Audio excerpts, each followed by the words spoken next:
we've been working together with Stephen for several years, and now he's the senior biostatistician at the Northern Infectious Disease Institute.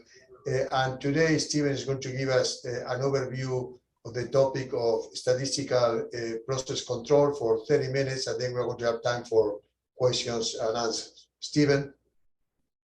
All right, well, hello, thank you for the introduction. As Dr. Mears said, my name is Stephen Furmanek. I've been working in ID, doing research for going on about 6 years now.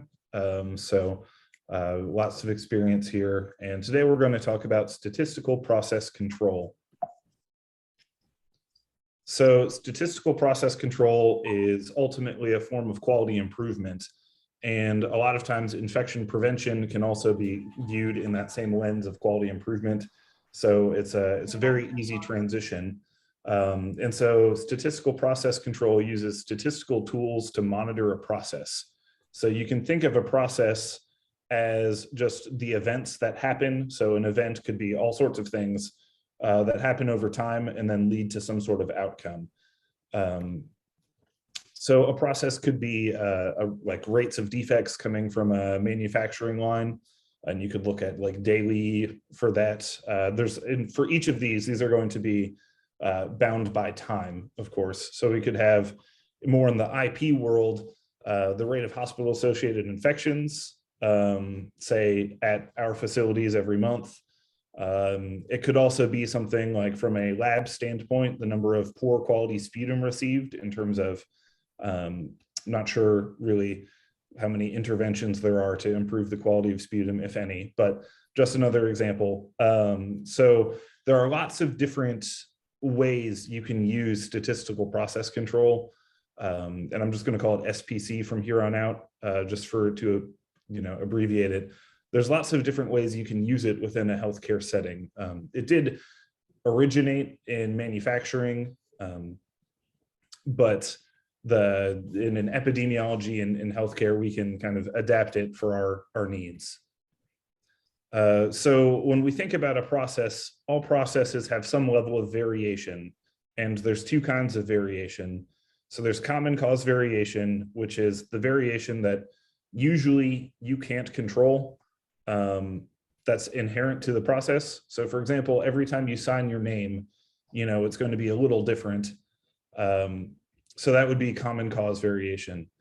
Special cause variation is variation that's caused by a factor that's either controllable or external to what you're doing. So let's say that, on like a form you're writing, your signature box is really tiny. So you have to write your signature really small, like smaller than you would. That could be viewed as special cause variation. So the goal of statistical process control ultimately is to identify special cause variation. And then after that, the follow-up is diving deeper into what's causing that special cause variation, if there is any discernible cause, and then trying to either intervene if it's something bad or recognize, that intervention has been working if it's something good. So special cause variation in the context of healthcare could be things like changes in SOPs. It could be new employees. It could be, an intervention that's done either through like antimicrobial stewardship or something of that nature. It could also be just changes in the patient population. So let's say that 1 month we see a lot of patients who are long-term care facility residents, like more so than we would in previous months. That could be something that could be viewed as special cause variation.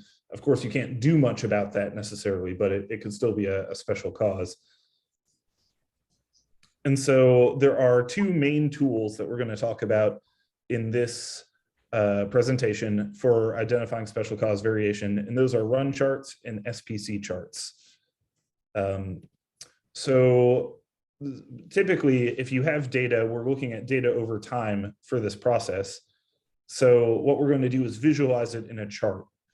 And so run charts are usually best for when you have 5 to 25 data points.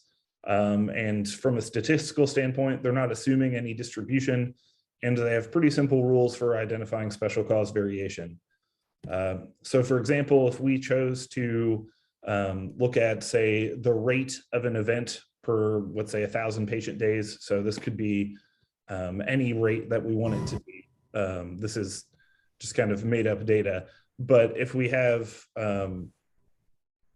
we would plot it essentially in a line graph, but then we're also going to plot the mean on here, or in this case, the median for a run chart. So we have our data points in a line. The center line is the median. Our x-axis is going to be time, of course, and then our y-axis is going to be the rate. Excuse me for the interruption. In my computer, I still see the run charts. I don't see I see the prior. Okay, now I see it. Okay. It's called anatomy of the run chart. Yes, and it has like Can you revise the anatomy, please? Do you, yeah, do you see the figure there that has the chart? Yes. Okay. So as I said, our data points, the rates over time. So ultimately you need at least 2 pieces of data for a run chart. You'll need the date that something happened, be it a month or a week or a day. And then you'll need the events that happened. So the rate of like how many events happened. So in this case, those data points are going to be plotted in a line chart. So the x-axis is going to be time, y-axis is going to be rate. Then you have, you know, your line chart, which is all your points. And then you're also going to plot the median on that chart, because that will help for one of the rules for differentiating what could be special cause variation. So there are 3 main rules for special cause variation on a run chart. So we have 7 or more consecutive points on either side of the center line, which is the median, or you can have 5 or more consecutive points increasing or decreasing. So you can have a, you know, the run in run chart would be that. Or you could have 14 or more consecutive points alternating up and down. So for a run chart to actually give you any special cause variation, you need to have at least 5 points by these rules. So can everyone see the figure here now? Okay, so if we have right here, this is special cause variation because we have 5 points that are increasing, right? So that would be, now of course this is a very simple example, so they're all increasing by 1, but you know, each month we would be seeing an increase. So that would be cause to say, what's going on? Why is this increasing month after month after month? And then perhaps here you decide you're going to host an intervention, and then you have special cause variation that would be good then in this case, if we're thinking of like rates of infection. So we have 7 points below the median. So this would show that while we used to be increasing, now we are consistently staying below the median. So those are the first 2 rules for special cause variation. Then the other rule would be 14 points going up and down consecutively. So if you have sort of oscillation like this, that typically means that there's some kind of process that's making it go up and then down the next month. So these are a little bit harder to kind of diagnose when you're looking at it deeper, but it is another form of special cause variation, because typically if something's totally random, it's not going to increase then decrease back and forth in that manner that many times in a row. Typically you'll see like 2 increases or 2 decreases at the very least. So that's why it's considered a special rule. So run charts do have some disadvantages. There's actually a ton of different rules that have been developed within sort of the statistical process control framework to look at special cause variation. And there are also like stronger statistical techniques that you can use in identifying it. They're also really bad at determining if a data point is an outlier. So if we go back here, this one right here could be considered an outlier, but we have no way from a run chart of determining whether or not that is. So the point after that is statistical process control charts. So SPC charts, they improve on run charts because they allow for more points to be displayed, and they also incorporate statistical distributions to describe the data. And I'm not going to go too far into the statistical distributions, but if you think of like a bell curve, like a normal distribution, that's typically what's meant by statistical distributions. There's a lot of them, and thus there are a lot of different types of statistical process control charts. But today we're mostly going to just talk about what's called a U chart. And the main advantage of using these distributions is that it introduces what's called control limits. So this would be what's considered a typical statistical process control chart. So if you see here, we have our points still as though they were in a run chart. And then we have this green dashed line. So instead of the median, we now have the mean, which is like if you just added up everything and then divided by the number of observations. That's what I mean by the mean. Then we have these control limits here that are yellow, orange, and red. So the control limits, as I said, are derived by the statistical distribution that's being used. So as I said, there's the mean, there's one standard deviation, or depending on the distribution, it could also be a standard error. There's 2 standard deviations and 3 standard deviations. So the reason we're using all these lines is because we're going to have rules that could be broken based on where the data is. And the reason for that is if you think of a normal distribution, 68% of your data is going to be within 1 standard deviation. So here we have a bell curve, right? So here's 1 standard deviation, 68% of your points are going to be here. Then 95% of your points are going to be within 2 standard deviations. And then 99.7% of your data points are going to be within 3 standard deviations. So if anything goes above that red line, it should be exceedingly rare, however often that happens. So if we go back to the chart, then 68% of our data should be within 1 standard deviation. So actually in this example, this would be kind of weird to see 100% of our data within 1 standard deviation. But that's just I put way too large of a denominator on here to try and standardize it. And we can discuss that later if you have questions about it. But so 95% of our data will be within 2 standard deviations, and then 99.7% of our data will be within 3 standard deviations. So as I said, if we ever get a point like up here or below here, then in that case, that would be some cause for investigation. So it is important to note that not all SP charts use the 6 standard deviation control limits. And so some charts, the original SPC charts, only looked at the 3 standard deviations, the red lines. So some of the examples here that I'll show will have only those, that 3 upper confidence limit line. So then the rules for special cause variation within an SP chart. So you could have 1 point above or below the 3 standard deviations, so the red line. You can have 2 out of 3 consecutive points above or below the 2 standard deviations, or the orange line. You could have 4 of 5 consecutive points above or below 1 standard deviation, so that would be the yellow line. Or you could have 8 consecutive points above or below the mean. So it may be easier to think of these as zones. So for example, this between the red and orange here would be like zone C, zone B, zone A.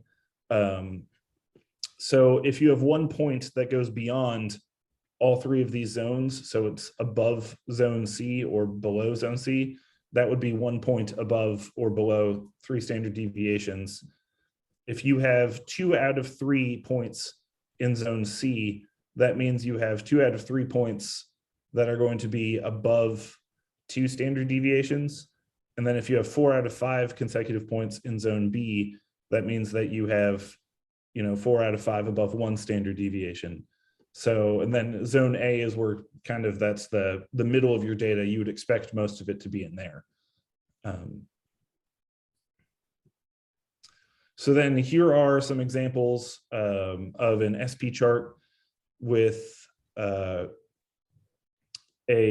first rule broken. So right here, as you can see, the advantage of SPC charts as well is that you can take into account the number of patient days, for example, that you have per month, and then the control bounds can possibly change then because of the patient day differences. So for example, you could have, say, 8 infections per 120 patient days 1 month versus 7 infections per 140 patient days another month, and you can account for that. Whereas in a run chart, you can only show the rate without accounting for that. So that's one advantage as well of an SPC chart. So that's why these are crooked lines now. And then the mean is not going to be crooked because that's just the mean of all of your data points. So in this example, we have 1 red dot that's up here. So that means we have 1 point above 3 standard deviations. So that's bad because that means that in this month, looks like it is January 2019, according to this data set. In January 2019, there was, a lot of infections of this type. The third rule, actually, the 4 out of 5 consecutive points above 1 standard deviation. So here we have 1, 2, 3, 4. So even if one goes beyond, right, it goes into zone C, that still counts as special cause variation. So in this case, we would have had a period of prolonged kind of high infections, and it may not have been as immediately high as it was previously, but it was still prolonged. And then here we have an example of 2 of 3 consecutive points above 2 standard deviations. So in this example, there's 2 points here that are above this orange line, and then this third one would be the 3rd consecutive point. And then finally, we have here an example of, this is actually, I think, 12 points below the mean, but if you have 8 or more points below the mean or above the mean, that could also be special cause variation. So let's say that, January 2019, we implemented an intervention, same as a run chart, we would hope to see that the intervention is improving infection rates. And therefore we have a bunch of dots below this line. So the nice thing about the SPC charts here is that special cause variation is highlighted with these red dots. So if you look at this chart and you're kind of like, I don't know what's going on, that's okay, because all you have to do is look for the red dots. And then you know that these are the data points to inspect. And special cause variation could be bad or good. So for example, if we go back here, this is an example of good special cause variation, because in context of we want to have less infections, we are controlling them better compared to our historic data. So SPC charts also have limitations in that you need a stable baseline. So ideally you want at least 12 points without any special cause variation. And typically at least 25 data points are needed. So for an example of this, here's an SPC chart that's only using the 3 standard deviation confidence limit. So if we look at here, if we have only, about 7 months, 8 months of points, this looks like it's in control. But then if we extend it to longer, that same period of time looks a lot less like it's in control. In fact, that last, May of 2018 here would be out of control by incorporating a baseline before it. So that's the importance of having a stable baseline ahead of time. Okay. Additionally, aggregation into too broad of time points can cause issues in terms of smoothing out your data. So for example, here we have a SPC chart, again, looking at infections, but we have all kinds of, we have a downward trend that's happening, but we have an area of elevated still, and then we have an area that's below. So if we were to put this by quarters instead of months, now there's no special cause variation whatsoever. So I can hear someone talking. So if you, I don't know, I don't have the option of muting people, but Thank you. So as I was saying, if we look at by month, we have lots of special cause variation. And when we put it by quarter, things look like they're normal and they look a little bit more stable because our maximum special cause or our maximum infection rate per month was about 27 per 10,000 patient days. Now our maximum looks like it's 18. So by adding and aggregating that data, we can make it look like things are potentially better than they are. So that's another potential limitation that you can have. And additionally, SPC charts can be kind of hard to create. Several years ago, Dr. Tim Wemkin and I developed essentially a free tool that creates both SPC charts and then it creates charts that use Twitter's anomaly and breakout detection algorithms to look for things that are considered, like viral by, I guess, trending hashtags originally, but we've adapted it for the infection preventionist stuff. So this is the website you can go to. And what you do is you download a data template that'll say, this is what we need in terms of infections, your patient days, and then the time period. And so it'll actually generate those SPC charts for you. So it's, again, in terms of trying to reduce the barriers there, that's why we did that. And so we ended up publishing that in AGIC in 2018. So unfortunately, in this presentation, I don't have enough time to really get into the details for how to use this. But if you're interested, I can send you a copy of this and then also kind of give you sort of instructions on how to use it. Just email me. And so if we go back to SPC charts for a second, every SPC chart in this presentation is a U chart. And there's actually tons of SPC charts for different distributions. So depending on the way your data is structured. So for example, what we were looking at was just infection rates, right? So infection rates, we could also look at like percentages or things like that. So depending on if events can happen to a patient more than once per time period, that could also change things. So a P chart is also used fairly often in more infection control. And that would just be kind of more of, it's called a binomial distribution because it's looking at just the percentage of patients that it happened to. You could also look at the time between events. So if you want to look at time between, say, vancomycin-resistant Enterobacteriaceae infection or things like that, for some very rare organisms, that's typically what you want to use. And so what's plotted on instead of the amount plotted on the y-axis, it's the time between events plotted on the y-axis. And so the takeaways here are that SPC charts provide a powerful tool for identifying changes in processes for further investigation. So if you see, the rules being broken, that the intent is to then say, okay, what's causing this to happen and to dig deeper. So SPC charts aren't intended to replace any sort of clinical judgment, largely because they can't tell you why something happened. They can just show you that it's happening. So obviously we've, Dr. Ramirez and I, in a lot of our presentations, have really stressed that clinical judgment is still important, and statistics can aid in it, but ultimately you still want to, use the training that you've had to kind of come to conclusions. Like statistics can't answer all of your questions, although they can certainly help.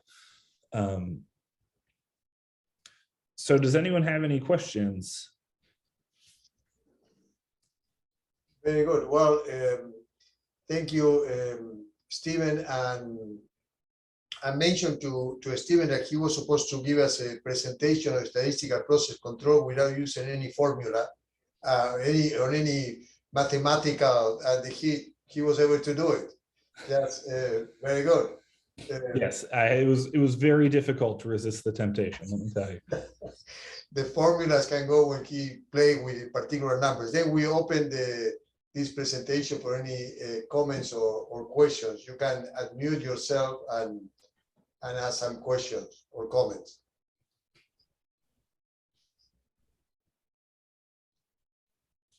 Stephen, this is Pam with Norton's Infection Prevention, and thank you for this. I think I really appreciate it, and I know that there's a lot of our IPs that are on this call that were probably very interested in the data too, and might be trying to do screenshots. So it would be great, and Ruth, we can always work through you to be able to get some copies of this presentation.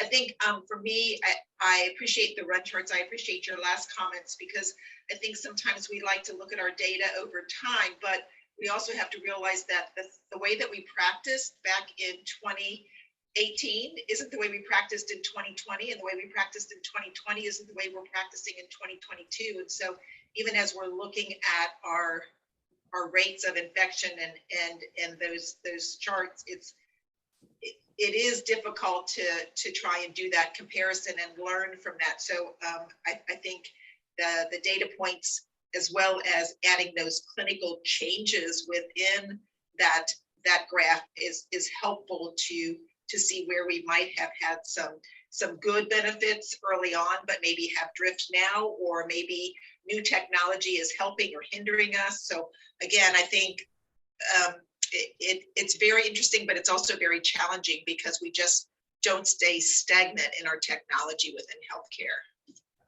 Mm-hmm. Yes, and one of I didn't get into it in this presentation, but you can actually kind of break up a chart based on, if you have a time frame that you started an intervention, you could actually compare the means from pre-intervention and post-intervention on an SPC chart. So there are ways that you can also use and evaluate changes that happen. And just for everyone to know, the data in this presentation was essentially entirely made up. I don't have access to any actual infection rates. So, when I'm showing infection rates that look like they're 28 per 10,000 patient days, I don't have a frame of reference necessarily if that's considered really high or not. But if that is, then, there's, as I said, it's all made up. So it's not necessarily a reflection of what's currently being practiced. But yes, I think your comments are great. There is definitely changes that happen over time. And I can kind of show you some other charts and tools that have happened where, on the SPC chart, they have sort of put, this is when the intervention started. And so then you can kind of assess it through that way. So there's lots of different ways that you can adapt or add to them to really try to display data that will help with interpretation. So this is Julia, also with Norton Healthcare. Just a clarifying question. Is there a time or a number of data points that you would say, if there's a minimum number of events that occur within a particular quarter, then you would do by month, or a max that you would say, it's better served to do a quarter worth of data than a monthly worth of data to really figure out whether or not you really have any variation around your mean? So I think it depends on how rare of an event something is. So if you have, let's say, an infection that's exceptionally rare, only shows up maybe once every 6 months or something, that might be good cause for like what's called the G chart, if we go back to here, because that looks at the time between rare events. Now, in terms of the number of data points you would need for that, I mean, you would probably, if they are exceptionally rare, have to go back several years to look at those.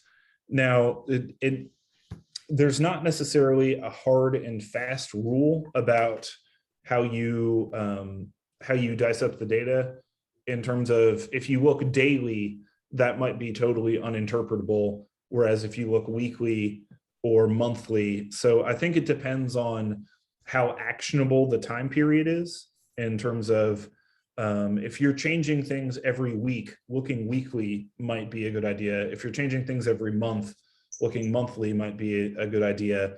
If you have a ton of data points, just like, going back, 20 years, then looking by quarter might be potentially better. And like, obviously you wouldn't want to go by month.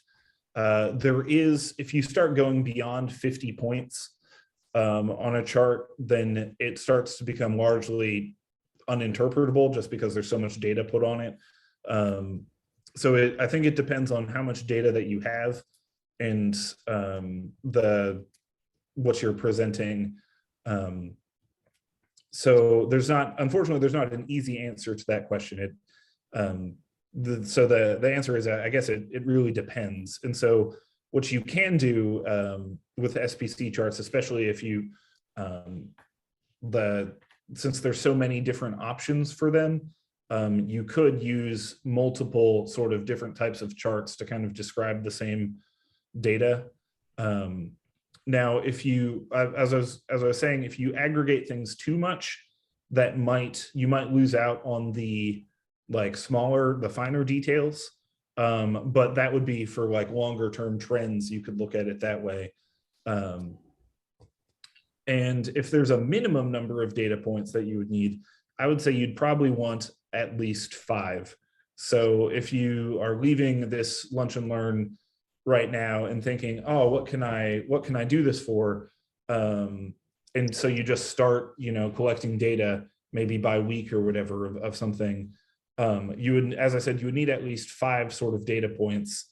And then you could use a run chart for those when you have not a ton of points, and then transition into like a different chart, like an SPC chart, once you have more data points.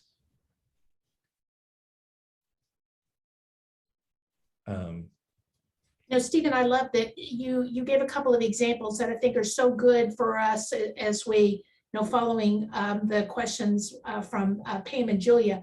We're looking at demonstrating infection rates or some sort of process that we're following. To be able to add to the chart, the idea of the data is it provides us data that we're going to transform into information. What are we going to do with that? So using that chart and putting text box on it, everything from an intervention, but perhaps even defining, what was your case definition, so that over time we have had changes in laboratory testing that all of a sudden would impact our rates of something that we were following. So using these charts and combining, clarifying information makes them incredibly useful and really a mainstay for infection prevention and control departments as we look at what are we going to do with the surveillance data or data we have collected to result in improved outcomes. So thank you for those points. Very important for us. I have a question, a statistical question, Stephen.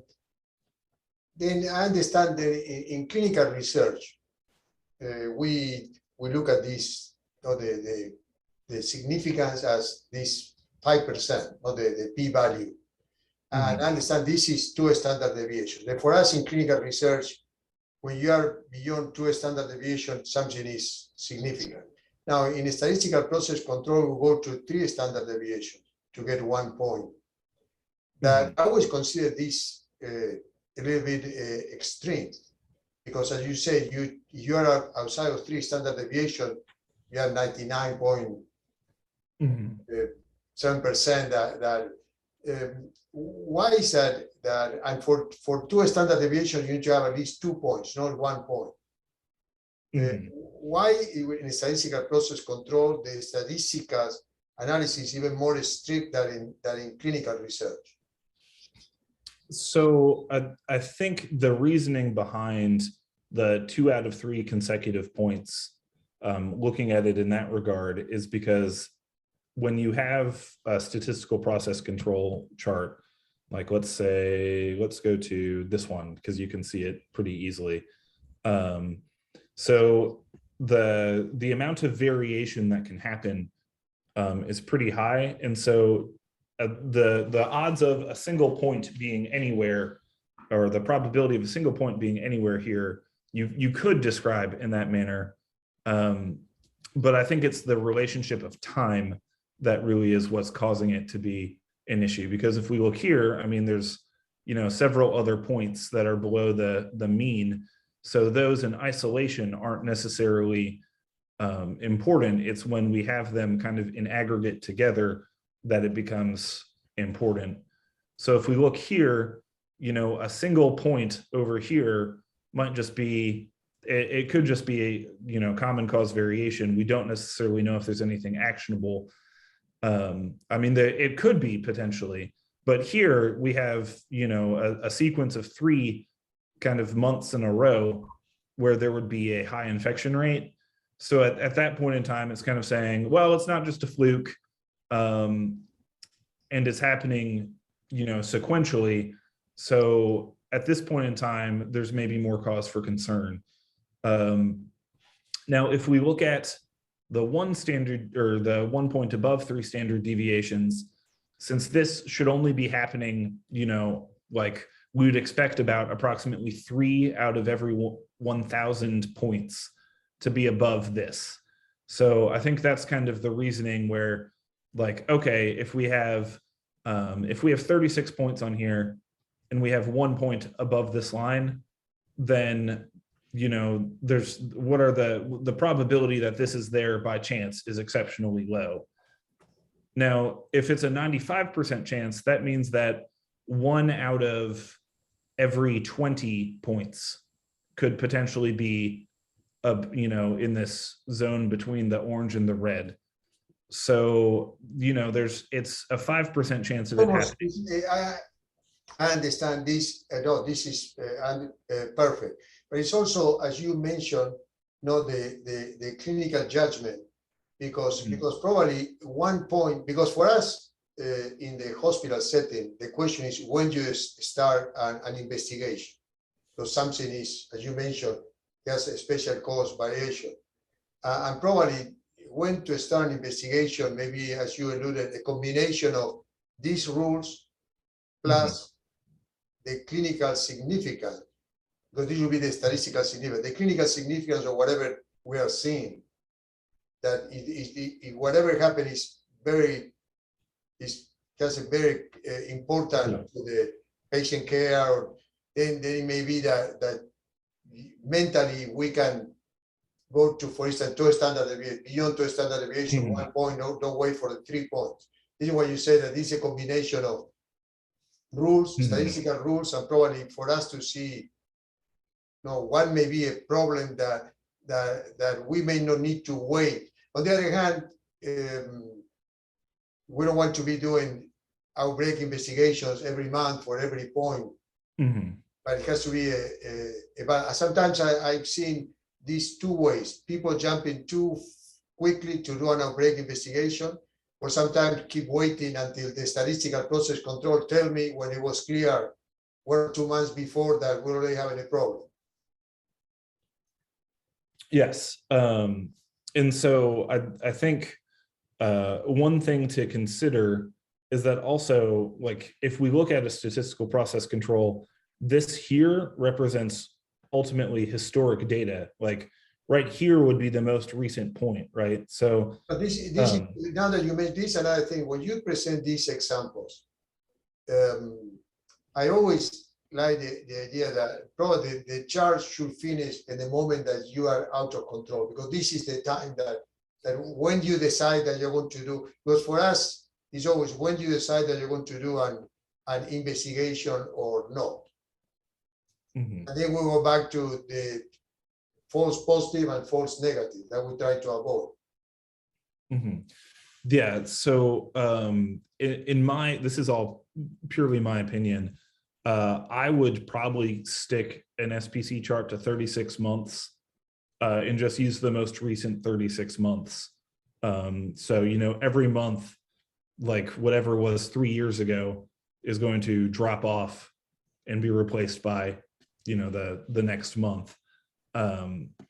So eventually, you know, as time goes on, these points are going to, you know, slide eventually off So that's because yes, very much so. You want to the point of the historic data would be to show, let's say that we started an intervention right here, the following month, and then it worked, but then maybe it didn't hold, right? So like ideally when we start an intervention, we want to see something like this where we hold it below a certain threshold. So in this case, if we start an intervention and it doesn't hold, then we could say, okay, do we need to, go further into an intervention? So that would be kind of the idea behind more of the historic data. Obviously, if we're doing more current surveillance, then the points that are sort of out of control we would be more interested in those at the sort of current time point. So that back to the prior slide, when you have something like this, at what point you change the mean? so the mean is actually based Let's start on with a new mean. At what point you change the mean? so for this kind of chart, the mean is all points for the mean. So the historic data and the new data. So for example, if we were to cut out the historic data and then just look at this point right here, right, the mean's going to be somewhere around right here as opposed to up here because we have no sort of historic baseline to compare it to. So that's why, as I was No, but my point is that when this type of graphic, because sometimes we have this discussion. Okay, let's say you did an intervention, and the intervention is working, and now you are below the mean for a period of time. But now, how many points you need to say, okay, well, now this is a new norm. Now that we are doing this, and now we are going to have a new mean, and I'm going to start playing by the rule of the new level. Do we have a particular number of points that we need to change the mean, or this is just based on our clinical judgment? Say all these red points when we did something, and the number of whatever MRSA decreased at this level. Then when do I get the new mean? So if we're looking at splitting the mean based on like the old data versus the new, essentially you could do that. I would say probably you need at least, probably at least 12 points because you're sort of creating a new baseline. So here we have 12 points. So we could, if we wanted to, as I mentioned earlier, you can kind of split the control limits based on like, if you have like an intervention that was significant, not statistically speaking, but like a major undertaking, then you can split this and get new control limits for this area here. And then you could actually use a statistical test to compare the mean previously into the new mean. So that's, so it's actually kind of up to the discretion of the person creating the chart, but I personally would use, 12 points, probably 6 points at minimum if I were going to do that. So unfortunately, what that could mean is you'd be stuck potentially, depending on how your time frame, maybe 6 months. But since you're looking at the overall mean has all this historical data to it, let's say that if we were to, ignore these last, from April onward and just look at these three here, you could assess the drop still here, but it wouldn't necessarily, until you get 8 points below, say, the mean, there wouldn't be necessarily any special cause variation to identify it, if that makes sense. Yes, they need to have the 8 points to say that the intervention is working. Perfect. Do you have any other comments or questions? I understand that we try to force these ground rounds into 30 minutes to make it really overviews, and then 15 minutes for comments or questions. Then we already are in the 45 minutes. We try to keep everybody, to be sure that everybody knows that this is a total of 45 minutes. We want to thank Stephen. As Stephen mentioned, Stephen Furmanek, you can email Stephen for any particular question, and Ruth is going to let us know where this is going to be, in what place of Norton this is going to be living, all these presentations. And then this coming Wednesday, we are going to continue with another important topic that we're going to get an overview of Clostridium difficile. In this case, the person giving the presentation is one of our clinical pharmacists. Then this is going to be Clostridium difficile, primarily from an antimicrobial stewardship point of view. Thank you very much. I see you Wednesday. Thank you, Stephen. Thank you. All right. Thank you. And as Dr. Ramirez said, just email me.